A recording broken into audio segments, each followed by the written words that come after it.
everyone, this is Lelania with Hourglass Heaven.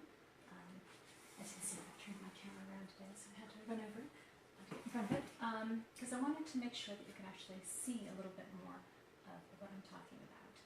So hopefully I've got this framed up right, so you'll be able to see. So today I wanted to have a little bit of a conversation about quality in clothing.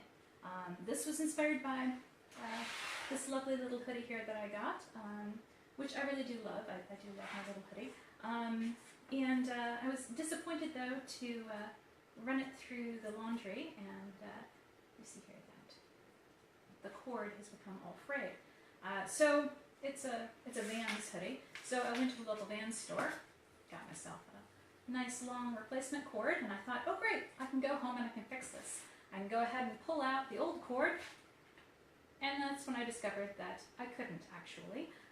The way that this has been constructed, it's actually, I can feel it quite clearly here, that it's been sewn right here in the center. They've sewn right through the cord. So there's no way to replace the cord. So I'm very unhappy. So this is what inspired this video, was discovering that there was no way for me to fix my lovely little hoodie. So my hoodie is, I can't replace the nice cord on it. So I don't know why they did this. Vans, why did you do this? There's no reason to sew through this. You could have just left the cord loose, and then someone could have replaced it quite easily, and that would have been nice. As it is, I can't do that. So I'm going to have to either do low budget kind of taping the ends type of action, or I'm going to have to just remove the cord completely and just live with a hoodie that I can't tighten up around the top. Now, this kind of issue, I'm sure you've all run across this in clothing, where there's some kind of failure that happens really early on with the piece of clothing. This is particularly true in a lot of the fast fashion. Things that are manufactured quickly, things that are manufactured cheaply, very often there is a quality component that is being sacrificed there. And, you know, another brief example here, you know, I'm not immune to fast fashion. I definitely have bought some items that are cheap, and wearing an item that I bought fairly cheaply that was made in Vietnam. This guy was actually made in the USA, so that's actually North American, and it's holding up pretty well. This guy I bought recently. It was a cute little dress. I liked it quite a bit. I wore it all of once, and I washed it. And as soon as I washed it, I don't know how well this is going to show up in the video, but you can go look at it. This is a black dress that has a nice pattern there with some hearts.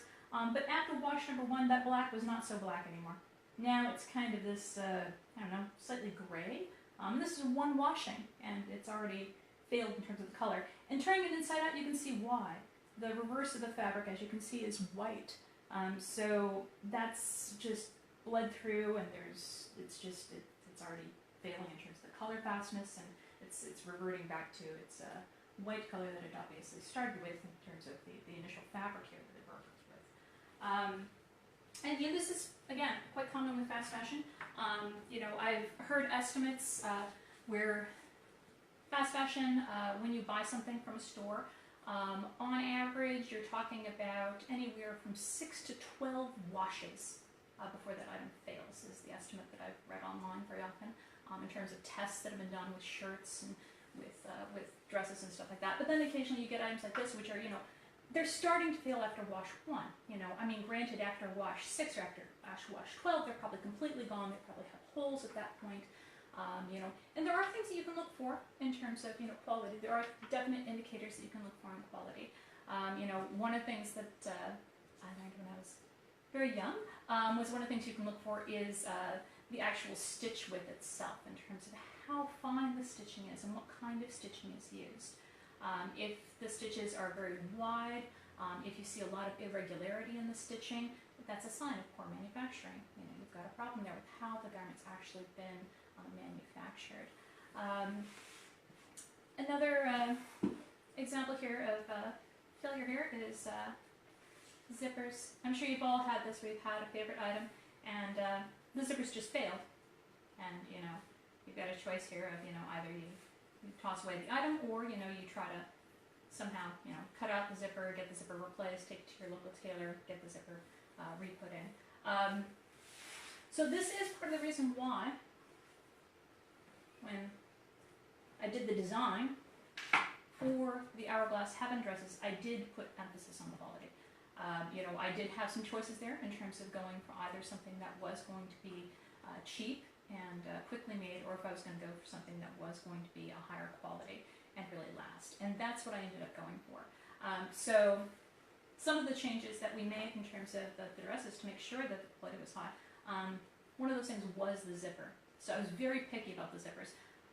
So I thought that I'd talk a little bit about this, because this is a special zipper that I had to order especially to get it in. It's not something that's often carried in your local store. This is a heavy-duty zipper that's used generally in wedding dresses. So it's fairly wide, and it's a heavy weight in terms of the actual teeth here. And I also specifically chose a brand that's well known for its sturdiness as well. I didn't go with just generic. I went for, the real YKK. I bet you can see that at all from that distance, but I did go for a manufacturer that's well known for a very long time. Not North American, but that was the best manufacturer that I could find that could get me a nice invisible zipper that was nice and sturdy.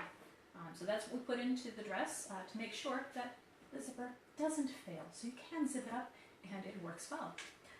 The stitching also is something that I was picky about in terms of making sure that we had good quality stitching. And also here on the liner, what we've got what's called a flat lock stitch. So this kind of stitch is generally put in athletic clothing very often. A lot of leggings and things like that will have this kind of stitching in terms of performance leggings. That's the kind of stitching that we have here on the liner. And that makes sure that all of this is nice and smooth and it holds together really well. And then the seams on the main dress are serged, and again we've made sure that the stitching is nice and secure.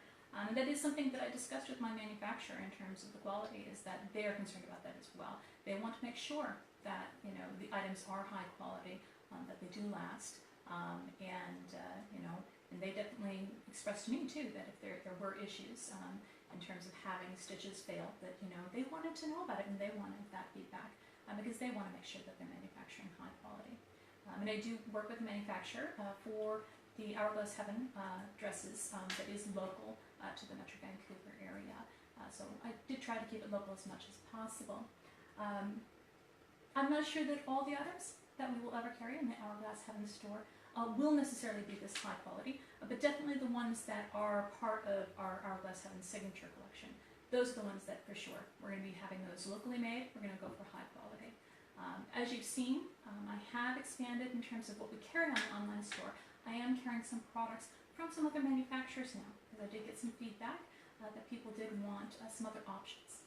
So I am carrying some products, for instance, by Tango Mango, which is a Canadian company, but their products are actually manufactured overseas in India.